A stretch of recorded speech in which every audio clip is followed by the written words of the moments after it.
प्यारे विद्यार्थियों, आज हम बात करेंगे कि समाजशास्त्र एक वैज्ञानिक विषय है या नहीं है। मैंने मेरी पूर्व की कक्षा में आपको बताया कि कोई भी विषय विज्ञान की श्रेणी में कब रखा जाएगा या कोई भी विषय वैज्ञानिक कैसे बनता है। तो उसके कुछ आधार होते हैं। किसी भी विज्ञान विषय को वैज्ञानिक बनाने के लिए उसके कुछ आधार होते हैं, उसके कुछ तत्व होते हैं, कुछ विशेषताएं होती हैं, उनका उस विषय के अंतर्गत शामिल होना जरूरी होता है। तो हम यह बात करेंगे कि समाजशास्त्र एक वैज्ञानिक विषय है या नहीं है। तो समाजशास्त्र को वैज्ञानिक विषय बनाने के लिए या इस तर्क को सिद्ध करने के लिए हमें कुछ विशेषताओं के बारे में चर्चा करनी पड़ेगी। अगर ये विशेषताएं, ये आधार समाजशास्त्र विषय के अंतर्गत है या समाजशास्त्र विषय अपनी अध्ययन सामग्री के चुनाव में या अपने सिद्धांतों के निर्माण में इन विशेषताओं का अनुसरण करता है या उन्हें शामिल करता है, तो समाजशास्त्र एक वैज्ञानिक विषय की श्रेणी में रखा जाएगा, अन्यथा नहीं। तो हम बात करते हैं कि समाजशास्त्रीय ज्ञान का जो आधार है वो वैज्ञानिक पद्धति है। समाजशास्त्र के अंतर्गत जो भी विषय वस्तु है, जो भी ज्ञान एकत्रित किया जाता है, तो कोई सिद्धांत, अवधारणाएं जो भी एकत्रित की जाती हैं उसकी विषय वस्तु के रूप में, उन सब का आधार वैज्ञानिक पद्धति है। क्योंकि इसमें अध्ययनकर्ता या शोधकर्ता कुछ ऐसी साइंटिफिक मेथड्स हैं जिनको लेकर के उनके आधार पर तथ्यों का एकत्रीकरण करता है, सिद्धांतों का निर्माण करता है, उनका सामान्यीकरण करता है, सार्वभौमिकरण करता है। जैसे अवलोकन पद्धति, समाज मिति, सोशियोमेट्री, अनुसूची, प्रश्नावली, साक्षात्कार अनुसूची, व्यक्तिक जीवन पद्धति, सांख्यिक पद्धति, साक्षात्कार पद्धति, ऐतिहासिक पद्धति आदि पद्धतियों का सहारा लेते हुए ही वह अपने विषय से संबंधित सामग्री को एकत्रित करता है। दूसरा आधार अवलोकन द्वारा तथ्यों का एकत्रीकरण।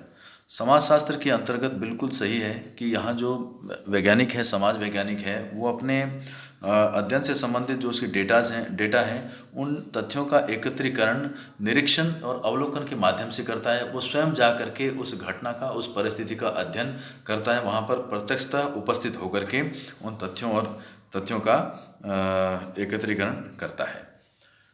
तीसरी बात करेंगे तथ्यों का वर्गीकरण एवं विश्लेषण। जिस तरह से विज्ञान विषयों के अंतर्गत डेटाओं को उनका टेबुलेशन किया जाता है, उनका डायग्राम बनाया जाता है, पाई चार्ट बनाया जाता है, बार ग्राफ के रूप में उन समंकों को, उन डेटा को वर्गीकृत किया जाता है, उसी भांति ही समाजशास्त्र में भी जो भी तथ्य, जो आंकड़े एकत्रित किए जाते हैं किसी भी अध्ययन विषय से संबंधित, उन सब का वर्गीकरण और प्रस्तुतिकरण किया जाता है।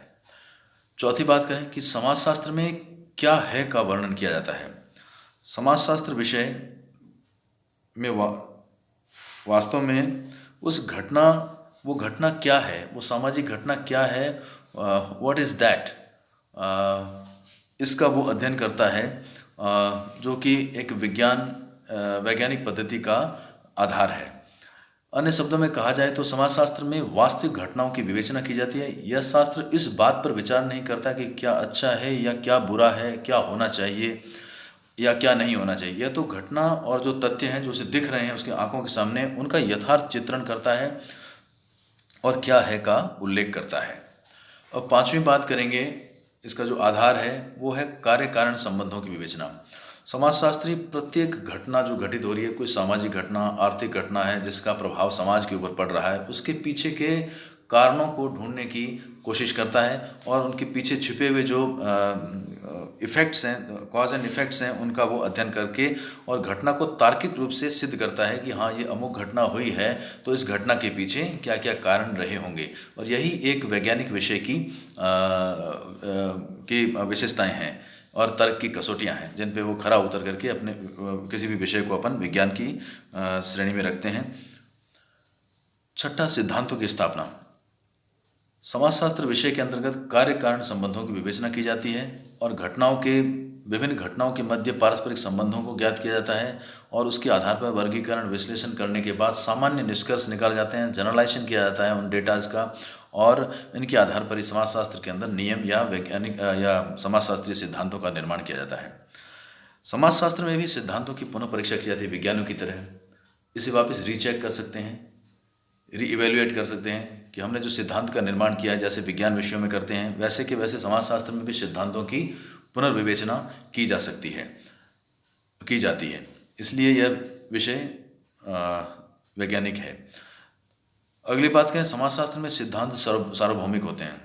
बिल्कुल, समाजशास्त्र वैज्ञानिक पद्धति का अनुसरण करते हुए सिद्धांतों का निर्माण करता है, और ये सिद्धांत, समाजशास्त्री सिद्धांत जो आज हैं, वो सभी सिद्धांत, कॉन्फ्लिक्ट सोशियोलॉजी, कॉन्फ्लिक्ट थ्योरी हो, चाहे स्ट्रक्चरल फंक्शनल थ्योरी हो, इंटरेक्शन थ्योरी हो, सब के सब सिद्धांत जो हैं, संघर्षवादी सिद्धांत, प्रकार्यवादी, संरचनावादी सिद्धांत, प्रतीकात्मक अंतःक्रियावादी सिद्धांत, ये सभी के सभी सिद्धांत सार्वभौमिक हैं। पूरे विश्व में एक तरह से अध्ययन किया जाता है इनका, एक ही भांति। अंतिम जो विशेषता होनी चाहिए किसी भी विषय को विज्ञान के क्रम में रखने के लिए, वो होती है भविष्यवाणी करने की क्षमता। समाजशास्त्र के अंतर्गत यह प्रेडिक्शन करने का बिल्कुल सामर्थ्य है, और अन्य शब्दों में कहें तो इस शास्त्र में अपने वर्तमान ज्ञान के भंडार के आधार पर, अपने वर्तमान ज्ञान के आधार पर भविष्य की ओर संकेत करने की क्षमता है। भविष्य में क्या घटना घटित होगी, वर्तमान की घटना को आधार बना करके समाजशास्त्र भविष्यवाणी करने में, एजम्पशन लगाने में बिल्कुल सक्षम है। अतः हम कह सकते हैं इन्हीं आधारों के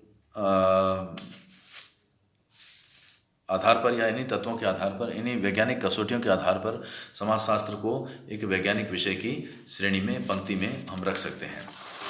तो thanks to all of you.